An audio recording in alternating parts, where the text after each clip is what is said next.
Dirty work refers to tasks or occupations that are perceived as undesirable, distasteful, or morally questionable by society. These jobs often carry negative stereotypes and are typically avoided by those who can afford to do so. The stigma may stem from physical uncleanliness, such as dealing with waste or bodily fluids, or from moral ambiguity, like participating in industries that involve manipulation, enforcement, or exploitation.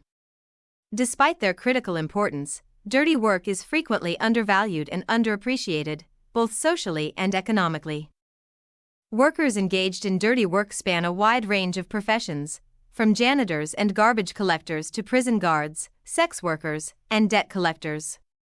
What unites them is not the nature of the labor alone, but society's judgment about their work. In many cases, these jobs involve physical hardship, emotional strain, or ethical conflict, which adds layers of complexity to the experience of those who perform them. Even when such work is essential to societal functioning, it is often treated as invisible or inferior. The social stigma attached to dirty work can deeply affect how workers see themselves. Many struggle with issues of self-esteem or public perception, especially when their jobs are seen as morally or physically degrading. However, it is also common for these workers to develop strong internal identities and take pride in their roles. They may view their work as necessary, honorable, or even heroic, despite the broader social disregard. In this way, identity construction becomes a powerful tool in managing stigma and preserving dignity. Organizations that rely on dirty work often play a role in how their employees cope with social judgment. Through rituals, language, or camaraderie, they help workers reframe the meaning of their labor. For example, police departments may emphasize the nobility of protecting society, while sanitation workers may be celebrated as guardians of public health.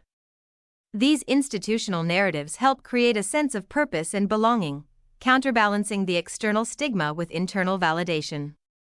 Society's dependence on dirty work also reveals much about cultural values and inequalities.